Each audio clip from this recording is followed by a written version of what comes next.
everything they've been taught since they were in 3rd grade about what government does for you, and it's public-spirited people who are just looking out for the common good, and you've got to make your contribution, citizen, and you've got to be public-spirited. And it's very, very hard to go against that, because most people don't want to say, yeah, I was bamboozled for most of my life. It's very, very, very hard and humbling to say that. We all probably, except for the prodigies among us, we all had to say that at one time or another, and it's hard for people to do it. But most of the sorts of things that I'm doing these days are aimed at making that kind of claim. So that I build up not just people who, yeah, if push comes to shove, they probably agree with me on spending. But people who say, you know what, I want to learn more about this, because I think you've hit on something fundamental. So anyway, that's been working for me, and I recommend it to you. But I'm going to leave you now, though, with what I promised you. And some of you are going to walk away saying, I don't really understand what just happened here, that he did this. But, and again, maybe it is that the wine is still swishing around, but I feel like 20 years later, a little over 20 years later, I can tell this now to people. So anybody who is recording this, who wants to put it on YouTube, you'll have a lot of views on this one. All right, so here we go. I'm going to tell you this, and then I'm going to sit at my little table. Okay, here we go. All right, so in fact, I'm going to take this out and be a little more informal. All right, so 1993, this happened. I was finishing up my junior year of college, and my parents were changing health insurance companies or some kind of thing like that, and I had to, because of this, I had to have health insurance people come to my dorm room and take a urine sample from me. Now, okay, I know it's getting uncomfortable already. I'm only one sentence in. All right, so I'm expecting this, and then the day they're supposed to do this, it's a huge snowstorm, and the phone rings. I'm sleeping in the next room. The phone rings, and apparently they left a message saying, we're snowed in, we can't come, we'll have to do it another day. My roommate comes back from breakfast. Here's this message, that the people coming to get the urine can't make it today. And immediately he thinks, oh, no, there's got to be something here. There's something that I can do with this. And do what he did. He got a mutual friend of ours, and he called him up and said, now listen, don't ask me any questions. I want you to just hang up the phone and call me at my number. I need the phone to ring on my side. Phone rings. He figures that by this point I'm probably half awake in the next room, which I was.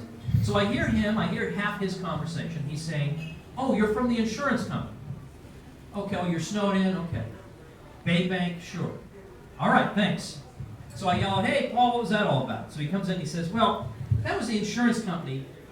They're snowed in, they can't come take your sample, but they have a friend who works at Bay Bank. So if you could get your sample over to, this is an old bank chain you guys might remember. If you can get your sample over to that guy at Bay Bank by noon, he can get it to them.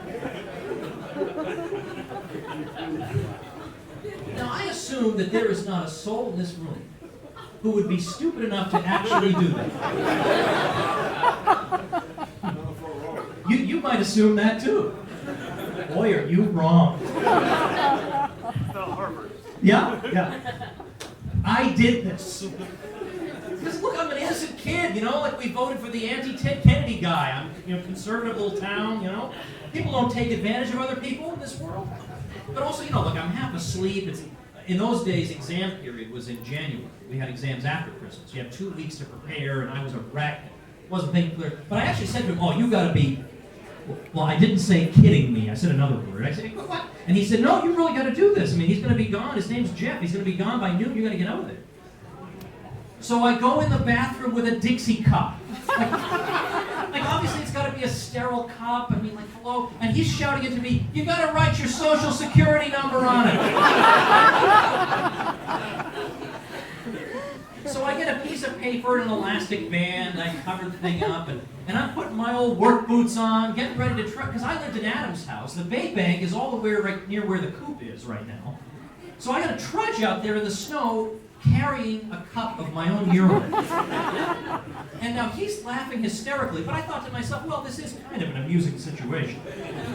And so off I went like an idiot. So I walk into Bay Bank, and I go right up to the customer service desk with this cup of urine, and I ask for Jeff. And they say, oh, you must be Tom. And they hand me a note. And the note says, Dear Tom, ha ha ha, go back to sleep. Your friends. So I realized at that point, this thing was a setup. So in those days, we didn't have cell phones. I get on a payphone. I call him back in our room and I say, so this Jeff, he was a fictional character. Is that right? So he can't even talk. So I get back there. By the time I get to the dining hall for lunch that day, go to our regular table, they can't even look at me. They're laughing so hard because they all know what I just did. And you think to yourselves now, that's really something that Woods just told us that story, and that's really, really amazing that somebody would do that. But surely now, there's no one in the world who would then take his urine to a second location before leaving college, right? There's just no way that would happen. Again, you remember the old saying about why you shouldn't assume? Well, here you go, okay? The second part of this story is, second and final part took place the next year. So the next year they brought in a whole bunch of other friends. They made this into normally you take a 4-course load as an undergrad there. They said this was like a 5th course for us. So we had war room sessions planning this out. And here's how they did it. Now this is just unbelievable. My roommate and I used to earn money by participating in psychology experiments put on by the psych department. And it would be like a memory exam or whatever, and we would do it. And you'd get like $8. You know, hey, $8, we can eat pizza for $8, sure. All right, and in fact, we acquired the whole Faulty Towers series with the money we earned from these videos. All right, from these experiments. So we did that. So one day, we're doing one together. He finishes first, and he says, I don't have a pen, so when you finish, when you go down, sign us up for some more. Okay. So I go down and I look, and the one that's standing out to me is, earn $15 for participating in an endocrinological study. You fill out a 10-minute questionnaire and provide a urine sample. Now, of course, the words urine sample should have been standing right up. But what do you think was standing right out to me? $15, of course. I thought, man, I could use $15. And by the way, years later, I told Jeff Tucker this. Actually, no, it wasn't years later. It was like a week later. I told Jeff Tucker this. And he said, why are you doing things like this for $15? You can write an article and earn $150. And that was actually, I kid you not, that's what started my writing career. I thought, well, yeah, instead of humiliating myself and not getting the 15, maybe. So anyway, so I didn't sign up. I said, you know, I can't volunteer somebody else's urine without asking. So I went back to my room, and I said, Paul, there's this thing, and I said, you know, I don't know if you feel comfortable about doing it. He said, oh, yeah, I'll do it. And I said, now, wait a minute. No funny stuff here. Oh, yeah. So I go back, and I fill it out. Now, that was, of course, up there just for my benefit. There is no such study. But by the time they took this thing down, no kidding, half the campus has signed up for this. They're writing in the margins. Like, I mean, you offer $15 to an undergrad, there is no limit to what that person will do. All right. So a couple days later, we get a call from the so-called experimenter. And this, of course, they had to humiliate me more. It's a woman, which is even more awkward for me. And so now we have to go pick up the vial. Well, one of my old friends, who now works at a prestigious hospital in Boston, worked at a biolab, and she supplied this display of very authentic, you know, real live biological lab vials. So in the psych department, there's a whole display that says psych experiment vials. No professor touched it because they all thought it was some other professor's display. It was there just for me. Just for me to go get that vial. And I said to my roommate, and I can't believe I said, I can hear myself saying it. Well, with a vial like this, it's got to be legit. Oh. All right, so the idea is you're supposed to, you know, into the vial first thing in the morning when you wake up. That's essential to the experiment. So I wake up that morning, I go right into the bathroom, totally forgot about the vial. So I spent the rest of the morning drinking water, feeling guilty about this. All right, so I got my sample, I march over there to the William James, whatever, psychology building. I go in and I meet this experimenter. She's very professional.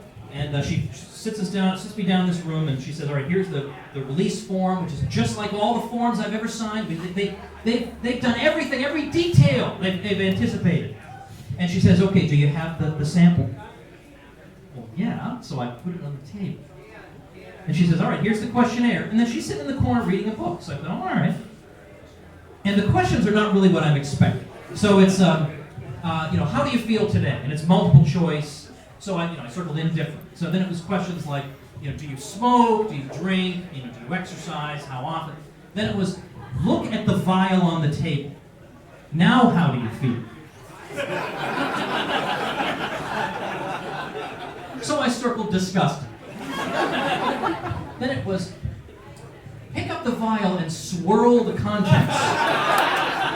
Now what feeling do you have? So I thought, well, this is really, really odd. I mean, everything's so legit about it. I really need the $15, so I'm continuing. Now, I'm sure they did not expect this to go on this long. The next question is, unscrew the top and sniff the contents.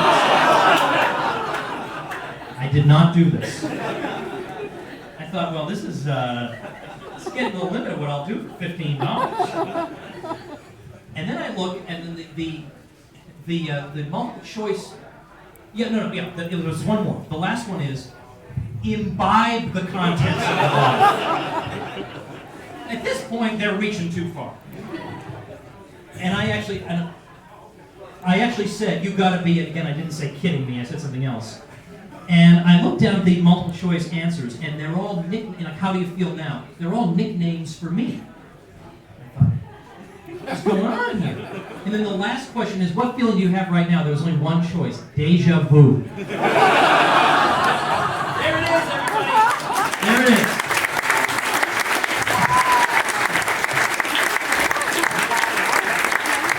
All right, you guys now are part of an elite group. There are very few people who know that. But now you guys do. If you think you can beat that, come on up here. Otherwise, I think by sharing that story with you, I have guilted you into buying a book. All right, thanks for being here, everybody. I appreciate it.